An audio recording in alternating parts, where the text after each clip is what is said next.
Hey everybody, my name is Kalle Slaap, watchmaker from the Netherlands, and with me Julian. So let's do the setup there and the chat.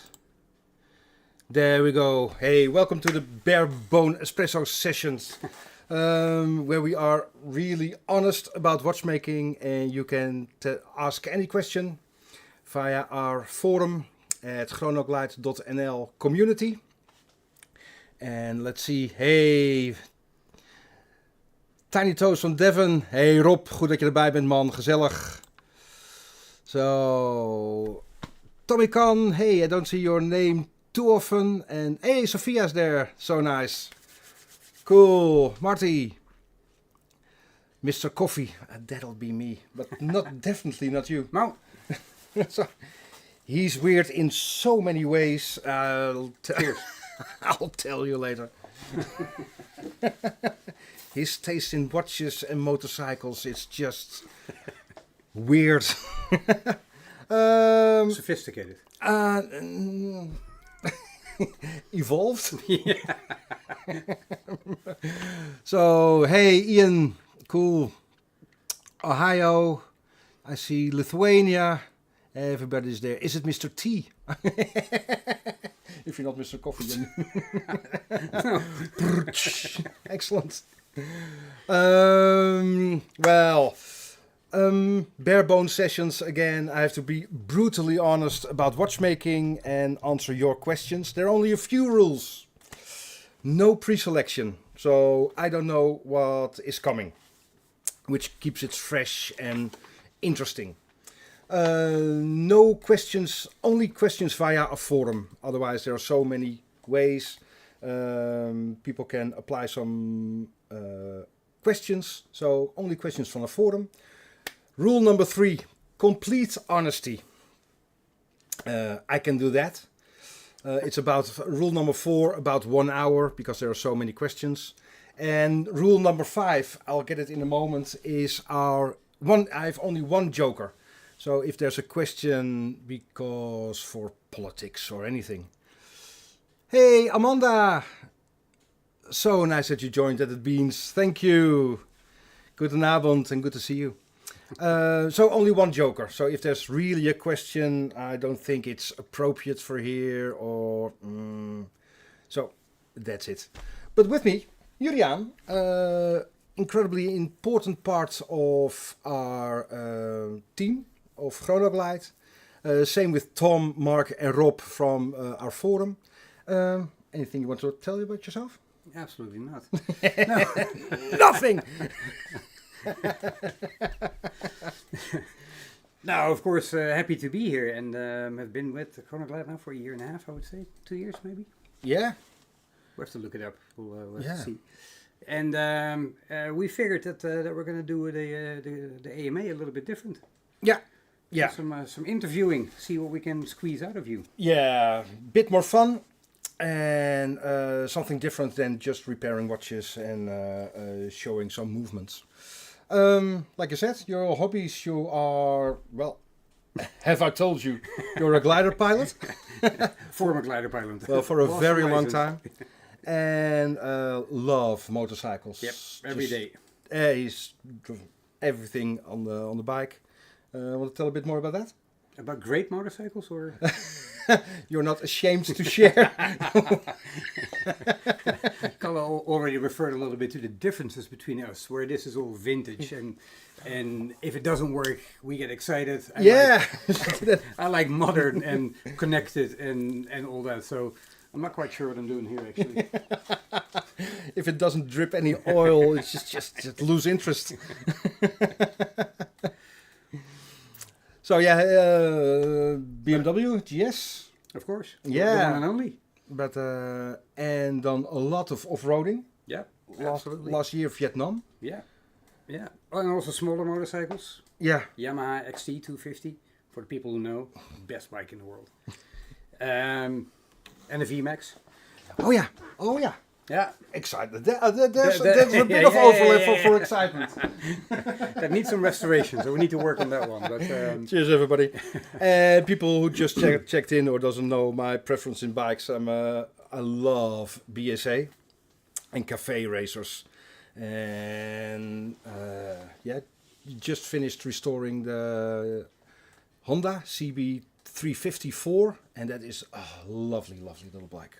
I think it's the adrenaline kick that Kalle is after. If you're riding a bike and you are sure that you're going to make it, it's boring. Yeah. It's So I'm driving the adventure bike. yes, that's absolutely true. The real adventure is going on an adventure and not getting to the point where you can experience the adventure. Yeah. Yeah. But I do wear mechanical watches. Oh yeah, Sometimes. yeah, but but the new once it The runs proper ones. perfectly, it keeps on running. I would like to know what time it is, not what I'm wearing and that it needs to be serviced. Yeah. So Amanda is back. So nice. Tom, good to see you. Edward, Little Viking, of course. All of you are always there. That's so nice. Elder, leuk man. Helemaal goed dat je erbij bent. Any electric motorcycle? No. That's a bridge too far. Nah, no. Nah, no. No. Cars, yes, but not no electric Definitely not. I'm completely in love with my Triumph Dolomite from 1973. And oh, that is just... I went on a course last week. Oh, of course, that's why I wasn't there live.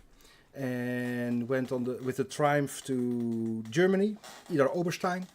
And did a nanoceramic course for watch dials. Well, we're going to implement it on our watch dials. Stunning stuff, and it's so versatile. With guilloche, and had a lovely time with two friends. So beautiful there. So goedenavond, Ramon is erbij. And the Bluesman, come from Harley Davidson, is Electroglide. Well, that's why the company is called Chronoglide.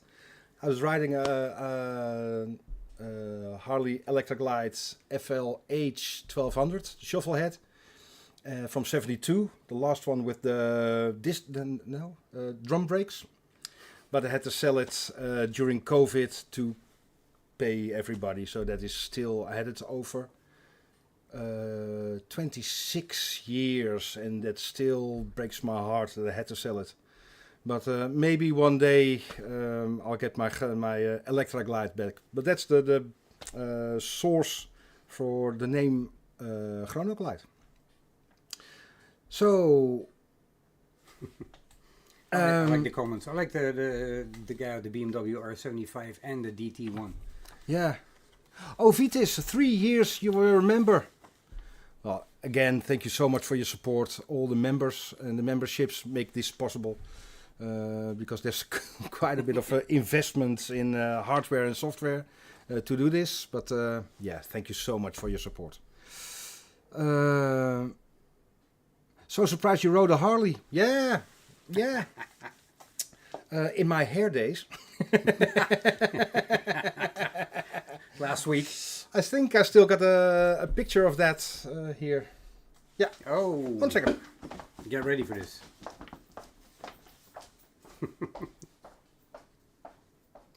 I don't know why I'm surprised that he rode a Harley. Okay.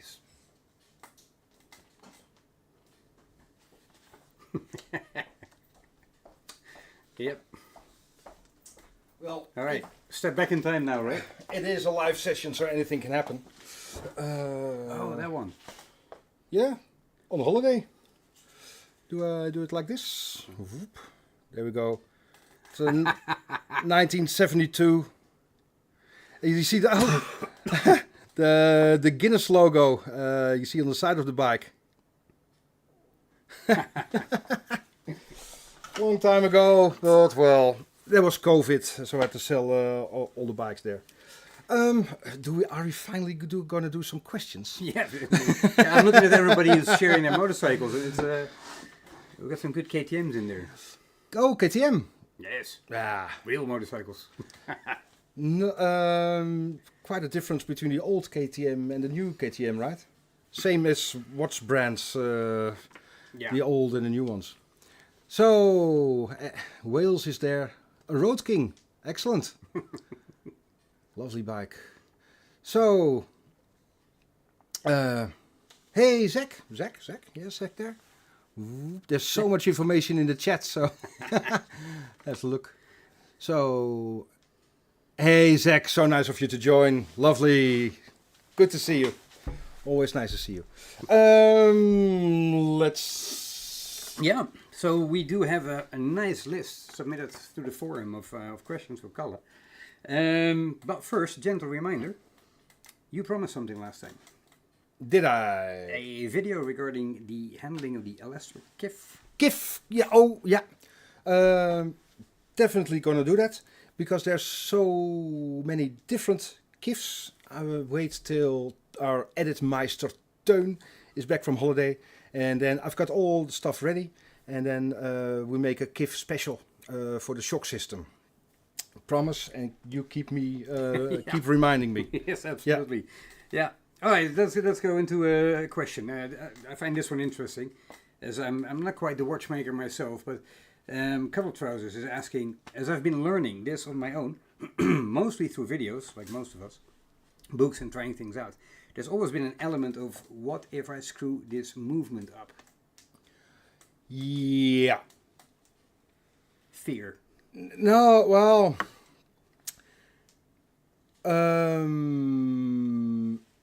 yeah, maybe I'm gonna answer this honestly, because I promised. If you know a bit more about the theory of watchmaking, of horology in general, you know what is going to happen when you're working on a watch, on any movement, like the function groups. Every single watch over 200 years, hardly anything has changed. So there's always a balance wheel, an escapement, a gear train, and a main barrel. Function groups. They consist of more parts, but they do the same. If you are working on watches and you think, wow, what will happen if I do this? Then you lack theoretical knowledge, and you try to figure it out via practical knowledge. And they're two different things. And of course, everybody now starts with videos, but only 15 years ago, there are hardly anything on watchmaking on YouTube or any other medium. So you had to get in the books. And I started from the Dutch watchmaking school. So I got my education, and then I started working on my practical skills. So if I'm being honest, if you're working on movements and you think, what will happen, what if I screw up, then you lack your theoretical knowledge and not your and you're trying to work it out via your practical knowledge. Maybe this sounds horrible, but that's why we are doing the programs for the Chronoglide Academy, the genuine watchmaking school. In October it will be live, and then you know what to expect, and there's no apprehension from So yeah, work on your theoretical knowledge, and your practical knowledge will be so easy, and you'll be completely in control. Well, I do agree with that. However, knowing the theoretical part, great. Then there is something called patience, which comes into the watchmaking space a lot. And working on something and not thinking, let me take this to the appropriate bench at home. Yeah. And then realizing that there's carpet on the ground. Just because you're eager. Yeah. Or wearing a nice woolly sweater in winter. Yeah. And I do have one sweater, and I know there are parts of a watch in it. And I knew the theory, but just, when you get going, I wanted to. So patience is a virtue, I think. Proper tools, and most importantly, and it's here as well, if you can't see it, you cannot repair it. So yeah. And then there's the other part of the fear is, what if that part leaves me? Yeah. How do I get it back? Yeah. Because for me, that's one of the big difficulties in watchmaking. An older watch, not a clear movement, and now that one screw is gone. Yeah. Well, work in a bathtub with your shower curtain around you. So if anything just joins the Swiss Space program, try the plug. Because not everybody has this little guy here. Can we show that? Oh, ja. Iets omhoog, iets omhoog. There, yeah. Oh, lovely. Yeah, beautiful. Oh. This is, that comes in handy. Yeah. Have spare parts and know what you're doing. Patience, tools, it never ends. Edward, you're absolutely right. Psychological support. Yeah, but that's what we're here for. Yeah, that's what we're doing. All right, let's move on.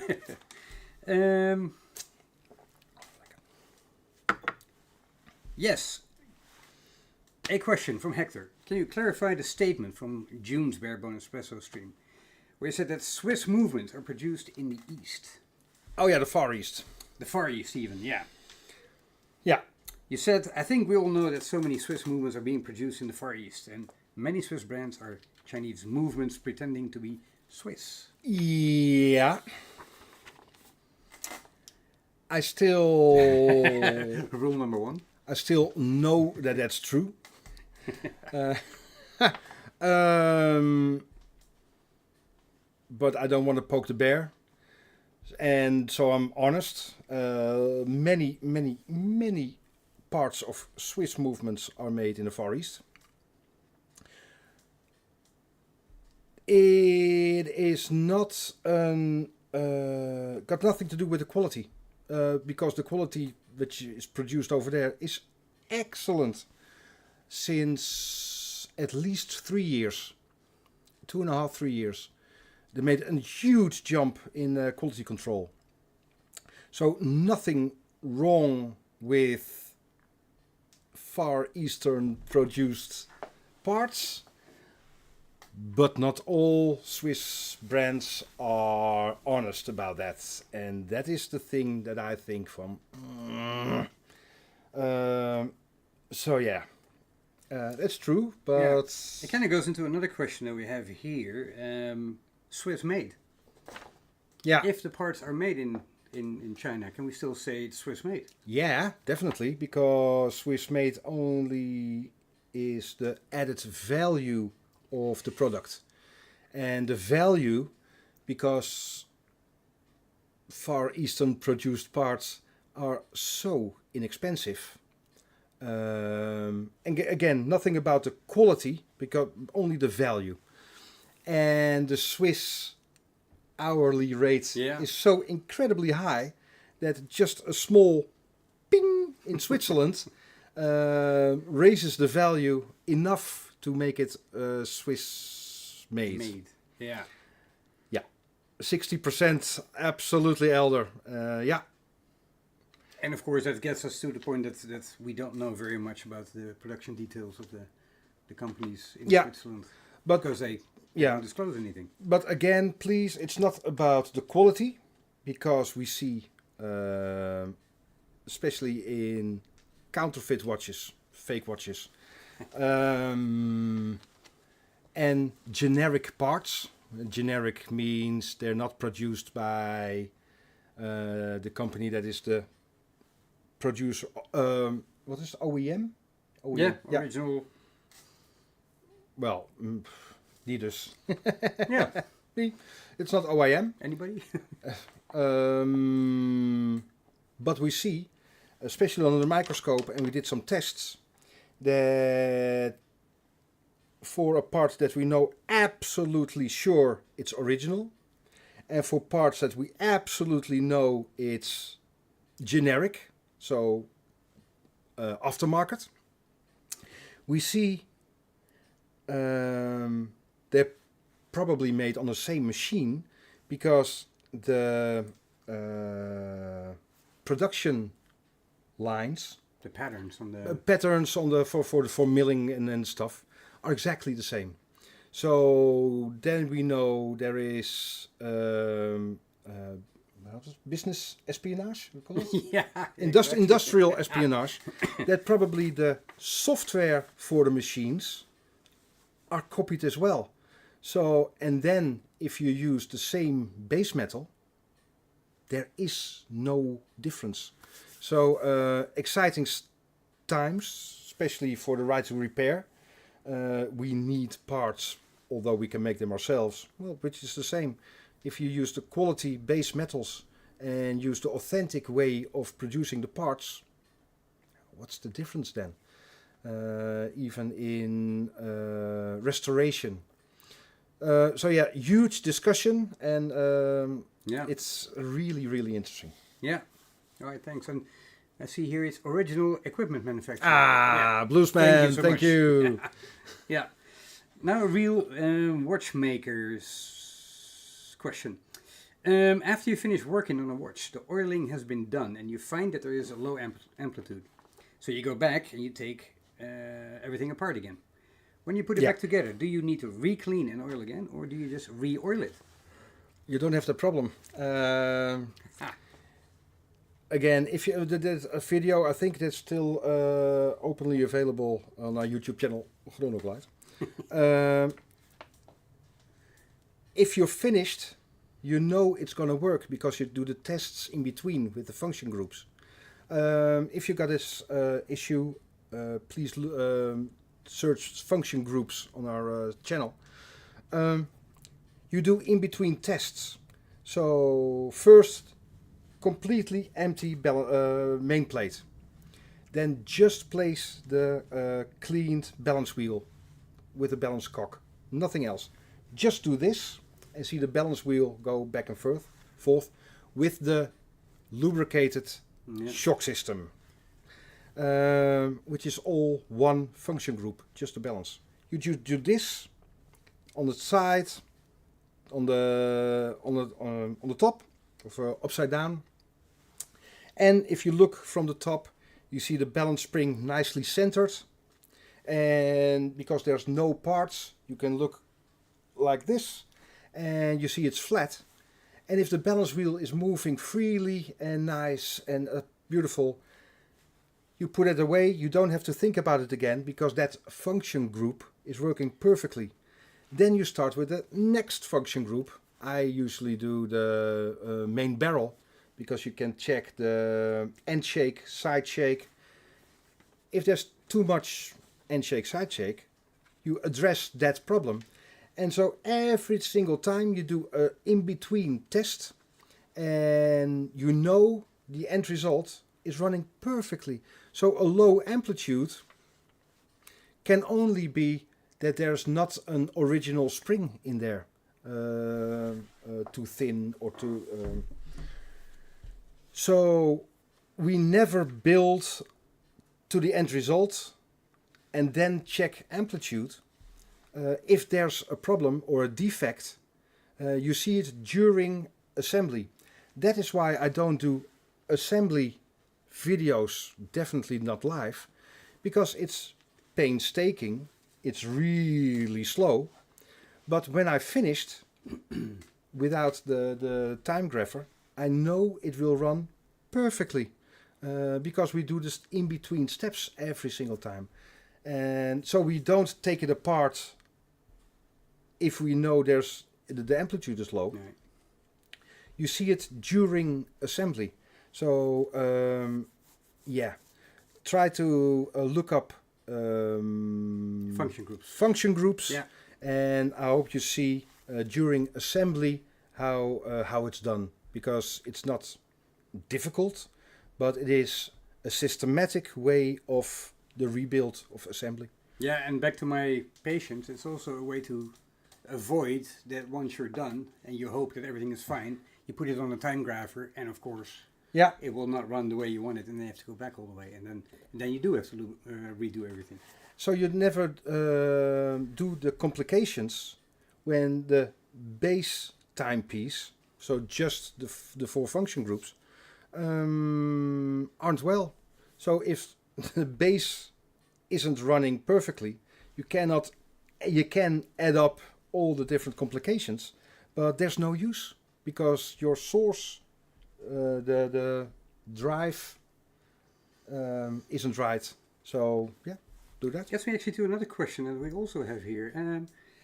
Can you hurt a watch by replacing the mainspring with one that is stronger? Ja, ja. Hey, Pieter. Hey, goed je te zien, man. Leuk. En groetjes van Carolina.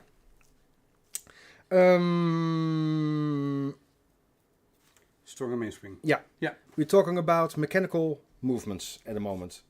The only source of power is your mainspring. Every movement is designed for a certain mainspring. And you can find that on the internet everywhere, what the proper mainspring should be. Never trust the previous watchmaker. Never. And look up what the proper mainspring should be. And use a fine taster, dus a micrometer, to check if it's the proper spring. It is a shortcut. Watchmaking is all about reducing friction. Everything. If there's enough friction or a pivot is bent or a jewel is broken or chipped, there is more friction in the gear train. You can solve the issue or put in a thicker or heavier spring to overcome the friction, but the problem is still there. And every movement is designed for its own size spring.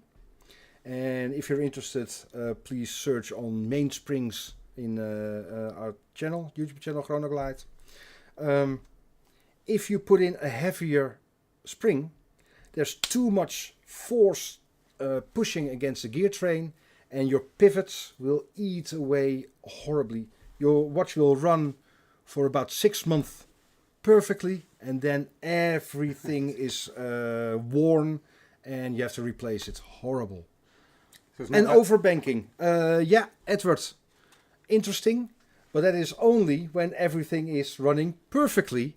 And then there is too much force, and then you get overbanking, knocking. Yeah, Edward, thank you. So then there's a bit of an urban myth here that says that is it true that you take the inside diameter of the barrel minus the diameter of the arbor? Can you then determine how long the mainspring should be? Oh, lovely. That is an urban myth. And Oh, I love that. It is standardized, I think even before the 1970s. So for the last 50 years, the length of your mainspring isn't an issue anymore. So that there's hardly any choice. It's just the thickness, the height, and the diameter of the main barrel, and that's it. So the length, So it's a false statement then?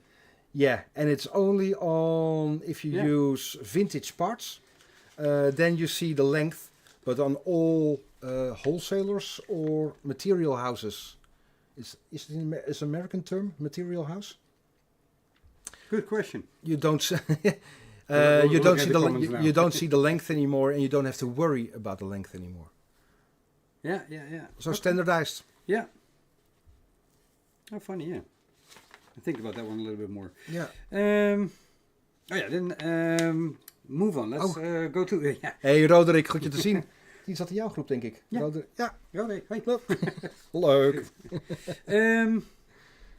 I would like to know, is what Rax is asking, what is the process Kalle takes to ensure the screwdrivers perfectly fit snug into the movements? And on a related note, is it true that a screwdriver should never touch the bottom of the screw slot? Yeah. And what is the proper angle then? How do you know? Yeah.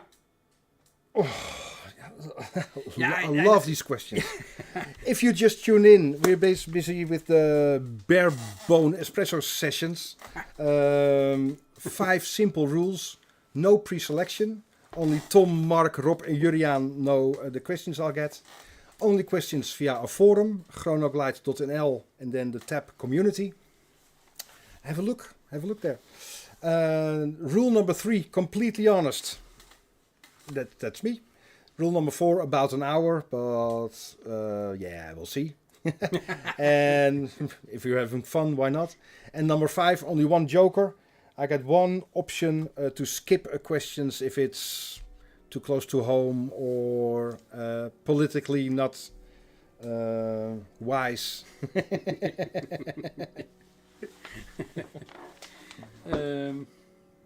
Oh yeah. Oh, screwdrivers. Back to the question. I was going to say. Yeah, well, the question Just was about tomato juice and vodka and about the fitting of the screwdrivers, and if they touch the bottom of the screw.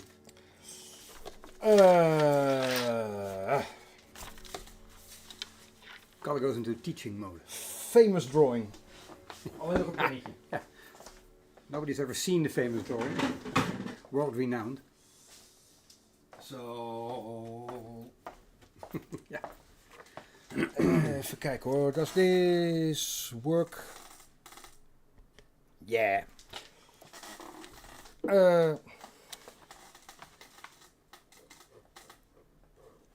Screw slot. Why not? Yeah. If the screwdriver is touching the bottom. Oh, you're out of. Oh, yeah, sorry. there you go. Then there's space there and space there. Firstly, you get a mark there, which is horrible. And if you turn it,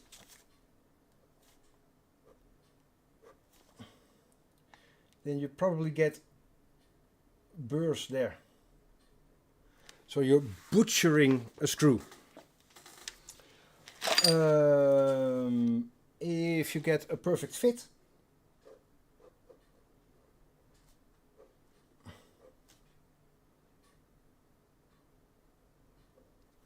you're pushing against the sides of the screw, and that is where the force is pushing, so you don't get any burrs or movement of material. My first teacher, lovely guy, had a screwdriver set for specific movements, because older vintage movements and high-end handmade, the slots are far more smaller. Seiko, in my world, has a huge slot. For instance, Omega 500 series got a smaller slot. And adjusting your... Even kijken hoor, we gaan eventjes opruimen. Zo, there's the... Here. Your screwdriver set, it's just adjusting the tip. It is just like a musician tunes a guitar. You do it all the time, every time. You don't think about it, and you do it by ear, and it is second nature. So adjusting your screwdrivers is just well, not even 10 seconds, just to make it nice. If you're interested, look on screwdrivers on our YouTube channel, or buy the book Watchmaking Explained, where everything is in there. Just about every answer I gave today, you can all find in the book Watchmaking Explained, available via our website, chronoglide.nl. But it is true, and I promise it is true, that all the questions and so many more, all the practical information and theoretical, everything is in there. But it's interesting because we had another question, and now you're showing some of the tools. So some viewers, they've been asking, they see you in your live streams fairly often walk somewhere into the back and grab something. Yeah. So the question was, is this your actual workstation? Yeah. And if it is your workstation, why don't you have all your stuff here? Oh, never ever even considered that question. It is my actual workstation. Clearly, you know, you can. You're my alibi, and many others who have been here. It is my workstation. It's only 4 cameras. You got to have so many tools and parts, and can I show you? Oh, we have 10 workstations here. Everybody's got their own microscope, and while we're here, our team is now the 5 of us. So we all get the same tools and parts and stuff. So yeah, that's why it's not too close to my workstation. But it's also because because there are so many tools. For instance, the workstation behind Kalle, this one. This is the one that we use the most for for opening watches. Yeah. So all the tools are there, and there's the clients are over there. And if you're interested, please have a look at workshop on our YouTube channel, Chronoglide, and then you see how it is arranged here. So the clients are over there. It's like an open kitchen. Everybody can see what we're doing here, but we keep it as clean as possible. So there's an ionizer. Is it a proper word? Yeah, I think so. Yeah. Air cleaner. It charges dust particles and sucks them in over there. You can see there the batteries. So if the client is over there, we do the batteries over here, so we can have some eye contact, and if there are any questions, they see me not disappearing with the watch, and I see them not robbing me blind in the part of the workshop that is over there.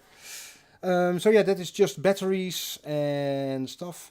Well, over here, there's a time grapher, the Propovici calibrated, and there the Weichi, the Chinese one, identical.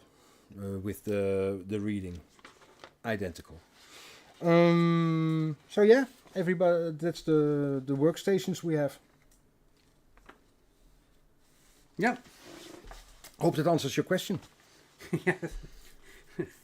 Hang on, let me see if we have any other interesting questions that we can. Oh, Elder natuurlijk. Je hebt er ook kind aan huis.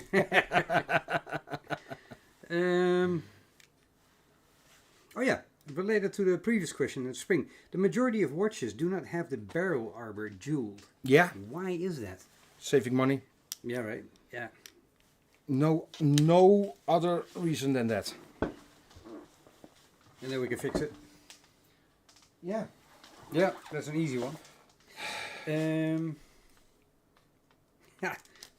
Oh yeah, this one, I really like this one. In regards to your statement about eating fondue with chopsticks, how far back would you have to go, to what year, to have a watch that was entirely made in Switzerland? They probably still are. And I am a bit politically correct, so run into a minefield. There are many watch movements completely made in Switzerland, but not all of them. And if you go to some micro brands and those who make every single part themselves, yeah. So it's not all that negative or horrible, but it's not all perfectly nice and no, yeah. So there's a difference.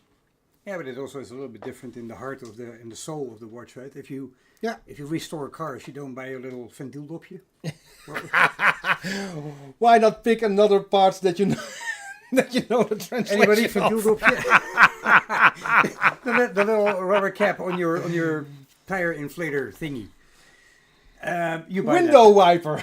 Window wiper. Thank you. You're not making your window wiper or your tires, or there's 1,000 parts, but yeah. came out wrong. Ventieldopje. But you still don't know what it is. Yeah. Tire cap thingy. Hubcap. Whatever. No. Anybody? You know what I mean. Yeah. Not everything needs to be. You can buy a screw, tiny little screw made in a different country. Why not? Oh yeah. It doesn't change the heart of a watch, in my opinion. No, and that is and that is close to my heart. You probably know I am really into watchmaking and restoration and education about watchmaking. I am not that huge in watch brands or the watch itself. I love how a case is made, but what brand it is completely irrelevant. And I love the mechanical puzzle and solving an issue in a watch, and that is something I love to do. But then the dial and the hands and the crystal and the polishing and the crown and the watch strap is irrelevant for me what brand it is. So I am really not into watches, but I love movements and not the only mechanical parts, but quartz as well can be beautiful. And I have to find the problem, and that is for me The puzzle. The puzzle and the intellectual challenge. Yeah. There's something wrong, and I have to find what's going on. And after that, what brand it is, most of the time you probably know. I don't know even what brand, the make of the movement, because not every, of course, with experience, I already see what it is. But it is irrelevant when I'm working on a watch. Yeah. So another viewer had a question. If you had to pick a mechanical watch to go into a time capsule that showed the excellence and precision of today's watchmakers, what would you pick?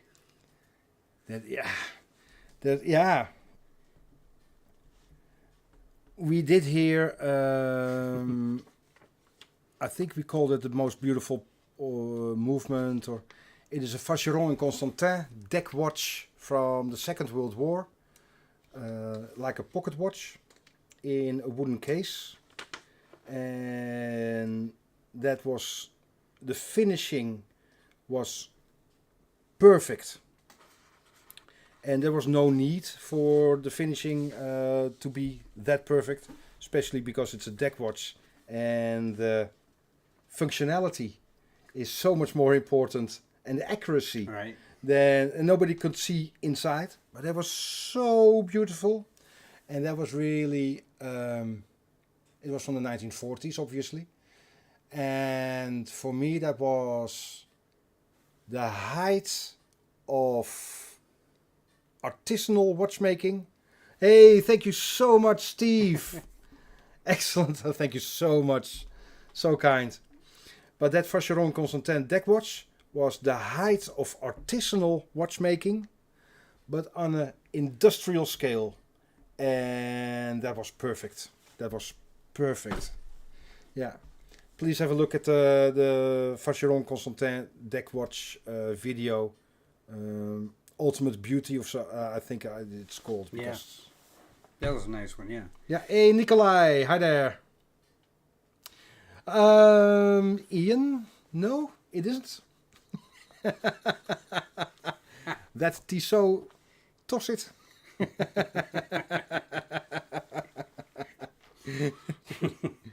A little bit more technical inside the watch. Mm-hmm. In replacing a jewel on the pallet fork, how do you determine the exact placement of the jewel? You cannot know upfront the placement of the jewel. So you have to put in the pallet fork and see how it functions. Yeah. I can be horrible now, and it's all in the book, the setup of, of an escapement. I'll show you.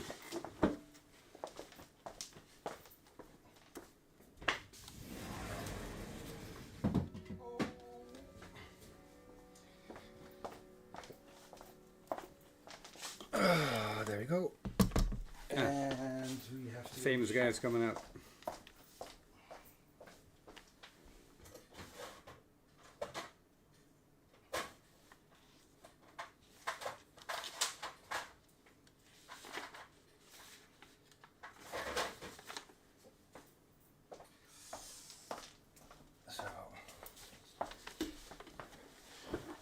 The most important thing here in any workshop is that you can find your stuff. But if you invest everything you have in tools and parts and you cannot find them when you need them, they are absolutely useless. What we're talking about is this is the Swiss lever movement. Escapement. And what we're talking about is the depth of these jewels. Here in the model you can adjust them by these and go in and out. You only know if it functions if you have just the pallet fork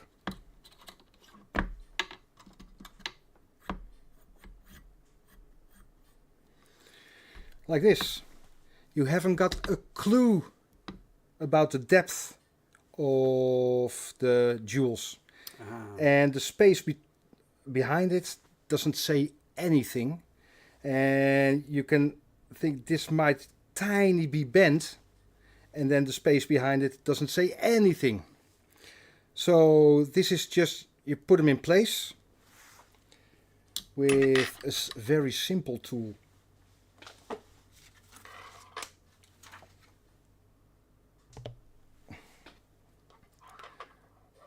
There, a piece of brass with pointy feet for insulation. Here is some overlap, so you put it over your bench and you slightly warm this side. The holes here are for the pivot. Here is a small indentation, and there you put some shellac, it's over there, some flakes, so you know the heat is coming from here, and when you see the shellac is going soft over here, then you still got some time before it reaches here, and that hole is where the jewels are. It is flat. So you use your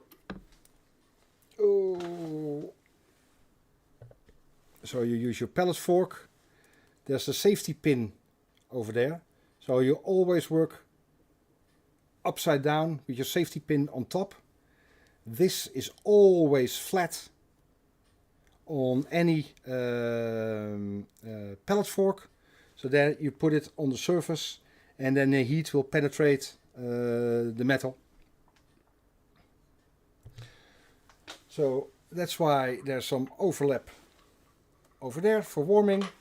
There you put in some shellac and then you place the jewels. But you still haven't got a clue about the depth. Then you have, I hope it's visible, there. This is the Bergeon 30460 and it's a warming plate.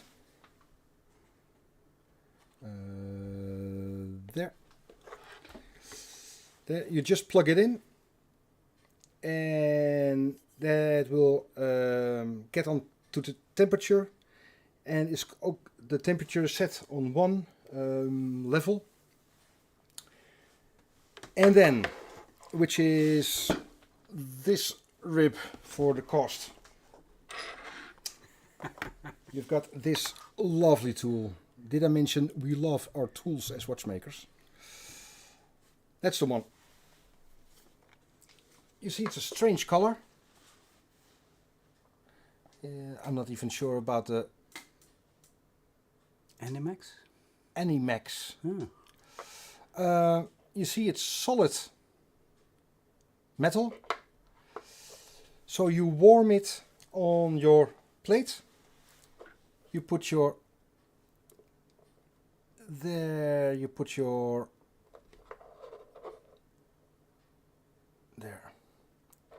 place your jewels, and here you can go inside and outside. Ooh, over there. There.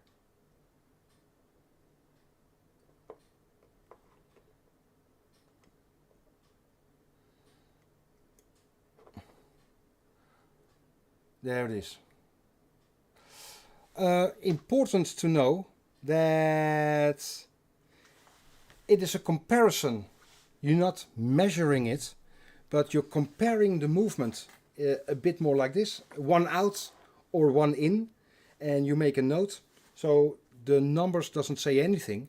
It is just a comparison for how far you put in or out. Then you place it in your movement again and see how it functions.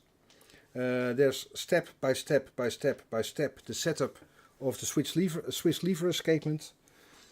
Again, sorry, in the book. And that's how you set it up. Not easy, but if you do it step by step, it's fail-safe. So,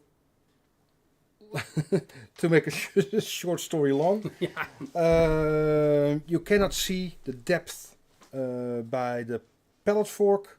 It has to be in the movement, and you're constantly adjusting until it's absolutely perfect. I really hope that answers your question. It is not something I can show you on the fly, because I really have to concentrate. And it is possible with just this flat thingy, but then you have to really mark a bit more in or a bit more out on both sides. And here you can measure the space you're pushing in or out. So that's it. So the good news is you need more tools for this. Yeah. Yeah. That's always good. Santa is so happy. Yeah. All right, I think we're getting to just a couple more questions, but almost an hour. So yeah. Before we continue, just as we see a lot of other questions come by in the comments already.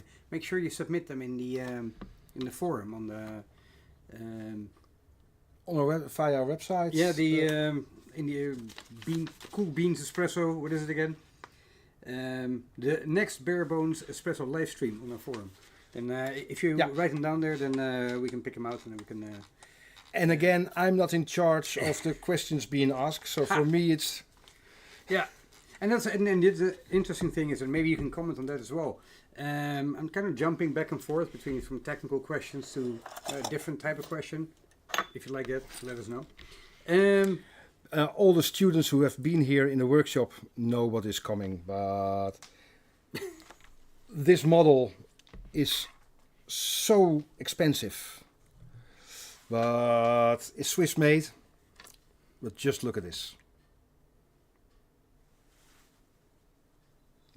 Don't you just love the tools? And on we move. So anyway. Yes. And this is where I jump to sort of a different area. So can you explain what a remontoire is and why isn't it used on watches today? And I make an interesting comment because I understand that the clocks in certain rovers, the P4, use a solenoid as a remontoire. Yeah. Do you know that the Rover P4 has got the most beautiful handbrake? Does it run? No, it's English, British made. So. Yeah, no, it probably doesn't. Yeah. Remontoire, a bit abstract to explain. Please have a look at Groeneveld. Yeah. They have a remontoire watch. Remontoire has got different. Is it a different movement? Is it a complication? No. Remontoir can say something about pocket watches. Yeah. A remontoir or a savonette, but forget about pocket watches. In movements, and I think you're referring to that,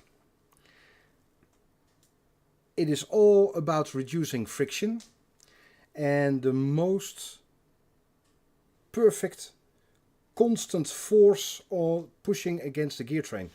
Or the swoop. The most constant force pushing against the escapement. So, remontoir. You can imagine a gear train, and you wind a watch, and you're winding the mainspring, and that is pushing against the gear train. When you just wound it, it's got a lot of force, and during the daytime the force is getting less. Unless you got an automatic self-winding watch, then the mainspring is always wound. It's got a perfect constant force. That is why automatic watches are more accurate than hand-wound watches, and that is the main reason for automatic. Not that you don't have to move it, but they are more accurate. It's really, really important. Another way to get a constant force at the escapement, just think of the escape wheel. I'll try to get it less abstract, to make it less abstract. This is the escapement. Forget about the double roller. The plop is just lovely. Forget about the pallet fork. We just concentrate on the escape wheel. There.